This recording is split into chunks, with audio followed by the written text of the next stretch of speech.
benvenuti. Oggi è giovedì 25 aprile 2024. Il sole sorge alle 6:12 e tramonta alle 19:44. La luna sorge alle 21:33 e cala alle 6:41. Oggi si celebra San Marco Evangelista. Il nome è riferito al dio romano della guerra, Marte, quindi può essere interpretato come di Marte o devoto a Marte. Il 25 aprile è ovviamente la festa della liberazione. Questa data simbolica segna la fine dell'occupazione nazista e il crollo del regime fascista. Istituita ufficialmente nel 1949, la festa della liberazione è un tributo alla resistenza e alla lotta partigiana, celebrata con manifestazioni in tutta Italia e con il solenne omaggio al milite ignoto a Roma. Al Pacino celebra oggi i suoi 84 anni. Uno dei migliori attori della storia del cinema. Ha vinto il premio Oscar nel 93 per il suo ruolo in Scent of a Woman, Profumo di donna. È celebre per le sue interpretazioni di personaggi iconici in film come Il Padrino, Scarface, Carlitos Way, Donnie Brasco e The Irishman. Felipe Massa, ex pilota di Formula 1, compie oggi 43 anni. Dopo essersi unito alla scuderia Ferrari nel 2006 accanto a Michael Schumacher, si è rapidamente affermato come uno dei piloti di spicco del team, ottenendo 2 vittorie e 3 pole position. Anche se non ha vinto il campionato quell'anno, ha segnato una vittoria significativa nel GP di Turchia e ha fatto la storia vincendo il GP del Brasile, diventando il primo pilota locale a vincere questa gara dopo Ayrton Senna. Andrea Vianello, giornalista italiano, celebra oggi i suoi 63 anni. Ha avuto una lunga carriera nella televisione italiana. Dal 2001 ha guidato il programma Enigma su Rai 3, per poi passare a Mi Manda Rai 3 nel 2004. È stato nominato direttore di Rai 3 nel 2012, assumendo il ruolo operativo nel 2013. Dal 2017 ha ricoperto la posizione di vice direttore di Rai 1, occupandosi di programmi di costume e attualità, come La Vita in diretta e Domenica In. Cosa accade il 25 aprile del 1945? Si tratta di una data simbolica con cui si vuole ricordare la liberazione dell'Italia alla fine della Seconda Guerra Mondiale. La liberazione iniziò dopo l'armistizio di Cassibile a settembre del 1943 e si concluse con la fine della guerra. La decisione di scegliere il 25 aprile come festa della liberazione avvenne nel 1946, quando il governo italiano guidato da Alcide De Gasperi stabilì con un decreto che il 25 aprile dovesse essere festa nazionale.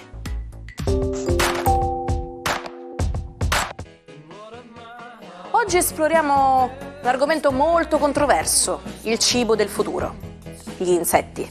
Sapete che secondo l'Università dei Paesi Bassi, su 1 milione di specie conosciute di insetti, quasi 2000 sono commestibili?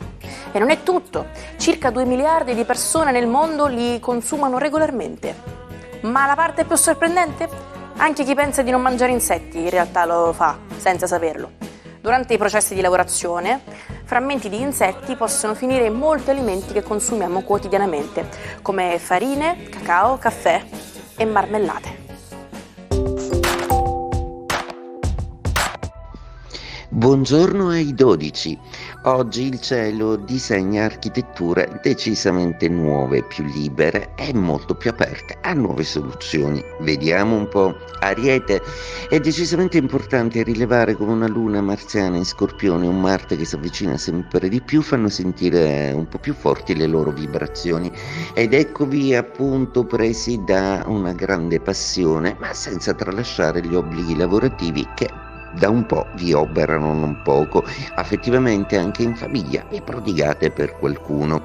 Toro, la giornata di oggi prevede l'opposizione tra Giove ed Urano e un certo dispetto planetario, una certa tensione emotiva si faranno sentire. Sarà soprattutto nelle dimensioni affettive che non vi sentirete troppo supportati, anche se potete contare sui colleghi, ma non troppo su persone che vi aspettavate una maggiore comprensione, soprattutto in ambito di scambio lavorativo è ideologico. Gemelli, la giornata di oggi è una giornata che prevede un certo trambusto zodiacale, vi sentite trasportati da qualcosa di nuovo, avete nuovi pensieri, volete sbarcare su qualche lido, ancora tutto da scoprire per migliorare non solo la vostra carriera ma per creare quei magnifici diversivi che vi rendono vivi. Cancro, la luna oggi è pienamente molto interessata da Giove e Urano e per questo voi potreste partorire l'idea giusta, farvi venire la folgorazione ideale. Il trigono con Saturno, che peraltro crea, è assolutamente vantaggioso per tutto ciò che accadrà al lavoro. Prendete in mano la situazione e capitanate un progetto da soli. Leone, la giornata di oggi prevede un po' di trambusto zodiacale proprio perché Luna, Giove e Urano vi fanno sentire un po' tagliati fuori. Sicuramente l'amore ritorna a essere in primo piano perché Venere sembra darvi energia. Tutto il resto invece vi sembra un po' sfuggire, distante, siete molto attratti da un viaggio o da qualcosa che ha a che fare con lontano. Vergine, a proposito di fughe, Giove, Urano e la Luna tenderanno a darvi l'ispirazione giusta, anche a deresponsabilizzarvi un po' e cercare di riprendere qualcosa come padroni della scena o della situazione.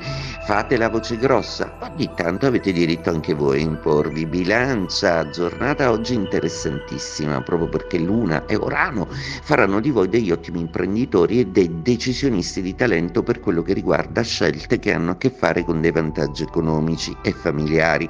Spendete bene questo passaggio perché potrebbe essere un'occasione molto fortunata e segnare una conquista che in futuro varrà anche molto di più per voi.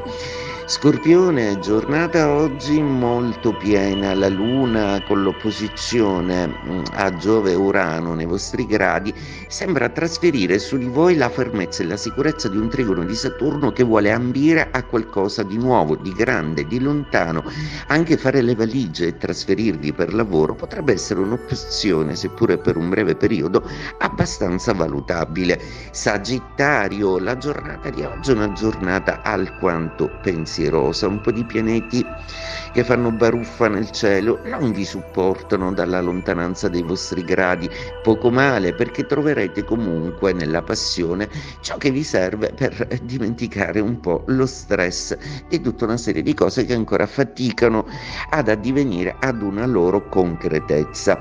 Capricorno, a proposito di concretezza, eccovi di nuovo pronti a svettare, a scalare sulla montagna, ed è soprattutto il progetto lavorativo che vi aiuterà moltissimo a darvi soddisfazione, anche se probabilmente le stelle suggeriscono che investire in una maniera anche più imponente e grossa sarà comunque ciò che farà la vostra fortuna. Estendete più che potete le vostre ambizioni. Acquario, a proposito di ambizioni, pensare in grande sembra il leitmotiv che le stelle vi vogliono sussurrare e suggerire in questi giorni, proprio perché non vi accontentate più, non vi accontentate mai in genere, ma oggi è il caso di dare un respiro un pochino più ambizioso e grande e dire sì a delle proposte che vi porterebbero molta fortuna. Meditate.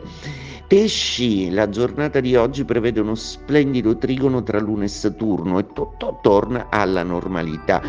Si ricompattano tutta una serie di situazioni e siete molto più sicuri, anche se siete stati bravissimi nella confusione di Nettuno e di Marte, a districarvi in una situazione non semplice.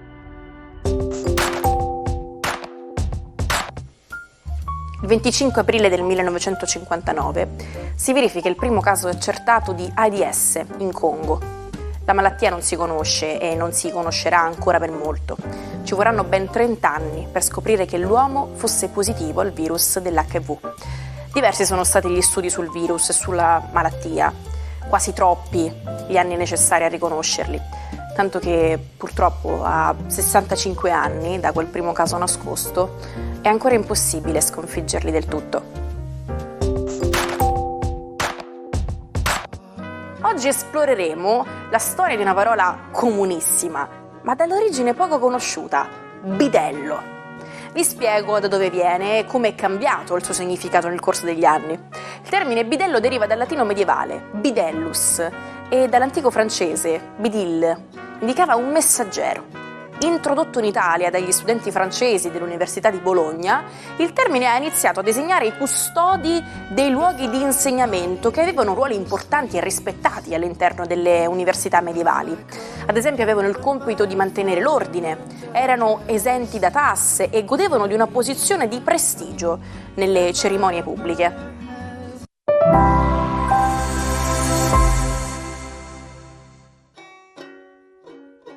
Come fare per recuperare tutti gli episodi del Almanacco che avete perso? Nessun problema, ci trovate on demand su YouTube sul canale Sicilia Play. Oggi vi portiamo indietro nel tempo, al 1579, in una delle corti più illustri d'Italia, Ferrara, dove si celebra un grande evento, le terze nozze del duca Alfonso II d'Este con Margherita Gonzaga. L'atmosfera è regale, con dame e cavalieri che sfoggiano i loro migliori abiti di gala, ma la festa prende una svolta inaspettata con l'irruzione di una figura in abiti scuri. È Torquato Tasso, uno dei più grandi poeti del suo tempo. Comportamento di Tasso inquietante, si riversa contro gli ospiti accusandoli, ma questo episodio è solo uno dei molti segni di squilibrio che Tasso aveva mostrato nel corso degli anni. La sua vita era segnata da una crescente mania di persecuzione. Addirittura in un episodio Tasso aveva addirittura ferito un servo, convinto che fosse una spia. La sua inquietudine lo aveva portato a vagare per l'Italia e in un momento di disperazione si era presentato in incognito alla sorella, annunciando la propria morte solo per vedere la sua reazione.